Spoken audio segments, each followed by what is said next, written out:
Yo ho ho! What's going on, guys? This is Grim Reaper bringing you a One Punch Man 126 review.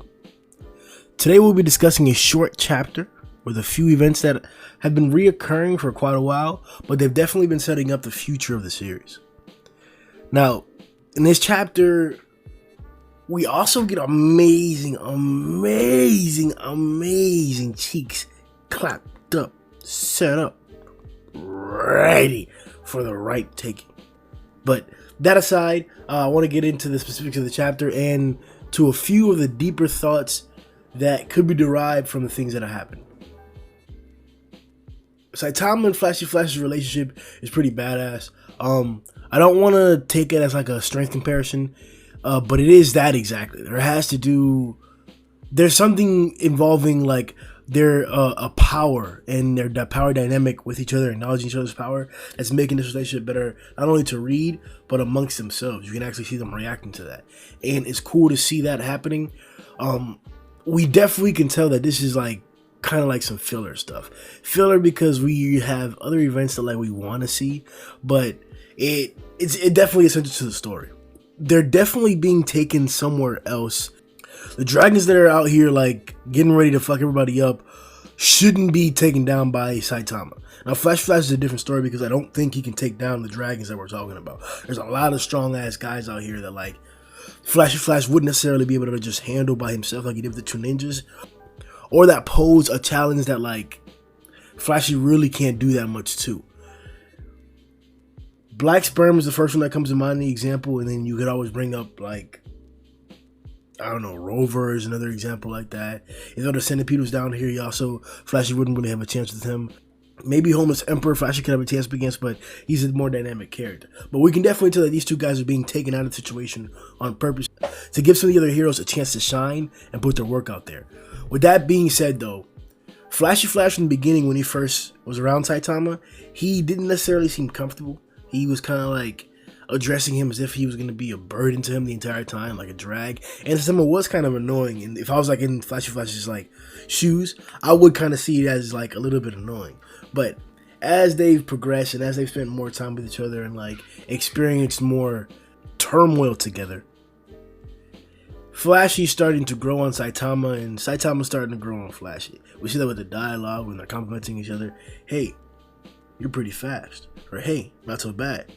And we even take a hint of it at the end when the monsters grabbed Saitama's cape and Flashy even like looked back and turned around and then even came out there to take on the monsters that were coming after him, but that had also already captured Saitama. You would think that Flash would let him be or maybe take care of the monsters and get going or something like that, but it definitely seemed as if Flash was coming back for Saitama, which is something that's considerable, admirable, and not necessarily like out of the realm of possibility for Flash because he is a hero in the first place. But he wouldn't be the first guy that I think would go after somebody like that. So it's cool to see that dynamic going about. The toilet monster is also pretty funny to see. He reminds me of Mike, as everybody's been pointing out from Monsters Inc. Super funny character. I'm hoping that he doesn't die. Like in this chapter was really cool. It was funny to see Saitama lose all that money, which could have changed the story a lot. Just to save this monster so he can get better direction to fight the strongest monster, quote unquote, which he already just killed. So, with that being the case, like I said, I'm not crazy to see the final result of this spiraling journey, but I'd love to see it in like sparse portions, sprinkled out throughout the storyline, throughout fights, little flashes in and out of it. During breaks or when somebody's on the ground, you flash over to it like that. That's fine to me. In a larger chapter, that is. And where it doesn't take up more than like 10% of a chapter. 100% cool with it. Besides that, like in this chapter, it took up the majority of it. I wasn't necessarily cool with it. Especially since we've been teasing Gyoro versus Darkshine for about a few months now. Maybe like 2 months, maybe a month and a half. I want to say it's like 3 months now. We've been teasing Gyoro versus Darkshine, and I need it, bro. I really need it. Now, the main part of this chapter was Gyoro Gyoro and Tatsumaki, obviously. As I mentioned before, this fight has been reoccurring for a long time. We've seen a lot of different attacks, and we've seen a lot of different situations that Gyoro Gyoro has gotten out of. He first came up with a puppet, that got demolished by Tatsumaki, and she's been hiding underground for a while, controlling it telekinetically, but the jig is up. And Tatsumaki took a little bit of time to find her, but she's definitely now located Gyoro Gyoro's exact location. It doesn't seem like Rover's going to be able to respond to Gyoro Gyoro's calls, so she's in a pretty tight situation right now. If you guys have noticed, there's been about 3 or 4 times, and from a few different characters throughout the storyline, and maybe in particular throughout Justice Arc, that have hyped up Tatsumaki in conversation.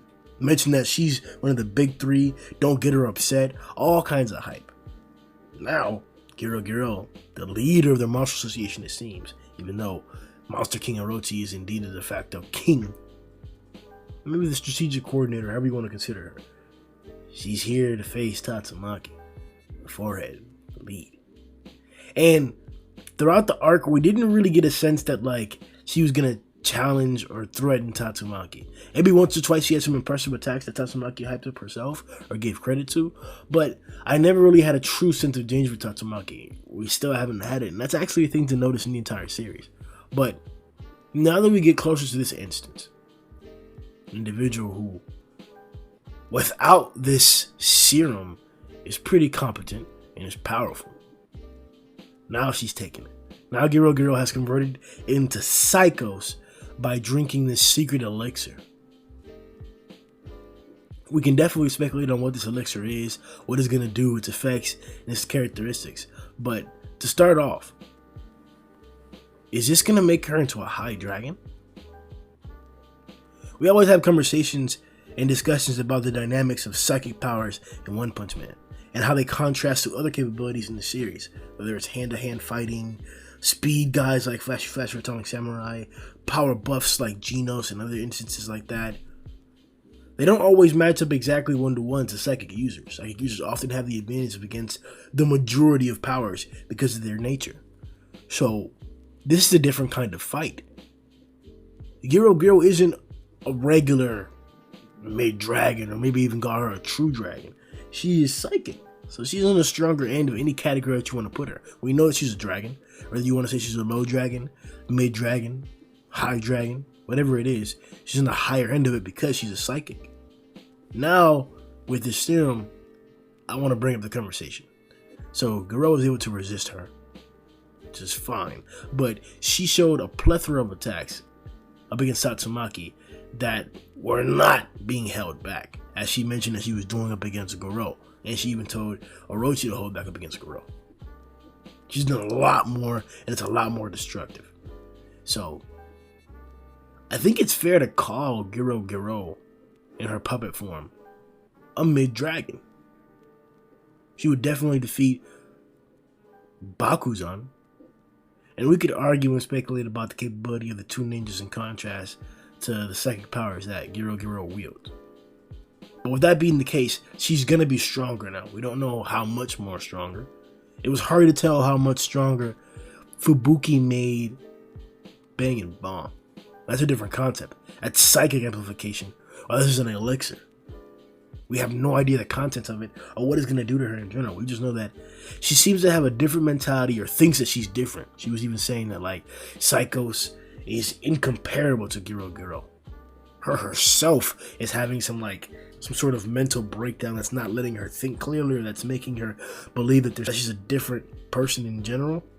Whatever it may be, I think she's going to be a high dragon. But what does this really mean? Are we now going to be officially comparing Gyoro Gyoro to Elder Centipede, Goketsu, Rover, all these guys? Like, is she now in that category? She definitely has to show it and earn it and display it. I'm not just going to give it to her because she scales up because of a serum. She has to show these types of things. That's a class that is so debated and so argued that you really have to have the feats to represent that category. Even Goketsu, even though he's, one of the stronger guys in general, at least from perception, gets a lot of heat because he didn't really get to display that many things.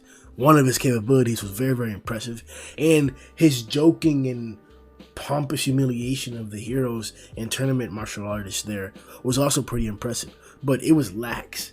And up against a tough opponent, it may have been a lot different. He may have done a lot more things. We don't know the higher end of his capabilities or even when he's trying. So it's really difficult to take away that question mark that Goketsu has. But confidently enough, I myself and the rest of the community has put him in that high dragon category. So if somebody that's as trusted as that, but yet has the lack of feet as he does, we take in comparison to Gyoro Gyoro, who has a lot more drawn pictures than he does. Has a lot more feats than he does. Some of them are even in comparable scale to Goketsu in this mid-dragon form, in this mid-dragon appeal that like it seems she's giving off. So like, I'm simply asking, this suited up Gyoro Gyoro, Psykos, is she a high dragon? What does that really mean? And does that mean that she's going to be able to fight Tatsumaki?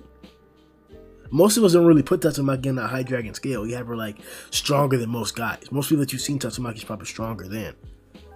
But does it mean she's going to have trouble with it? Does it mean she's not going to like deal with it? If Tatsumaki encounters Rover, it's going to be an easy win. Elder Centipede, what happens with that? You know, those are the types of questions you have to ask. So if Gyoro Gyoro gets into this company of high dragons, whether she is or isn't, she's a psychic user, so she's going to be able to combat Tatsumaki differently than even they could. So is Psykos going to put up a threat up against Tatsumaki? Is that what we're expecting? Like, is it going to be a bullshit power-up? Is this a bug god type power-up? These are the things that come to mind, along with the contents of this serum. Now, if you're listening to this review, then in a few days, hopefully tomorrow, you will also have the opportunity to listen to the One Punch Man podcast. It's already been recorded. There, we discussed in depth and detail our contrasting ideas about this serum that Gyoro Gyoro drunk. There's two primary ones that got brought up, and I think they hold weight, but I'll just present them to you vaguely, and then I'll allow the podcast to elaborate upon the ideas. So, the question is this serum just giving her a regular boost? Is this serum using the boost that we've seen inside of the series so far?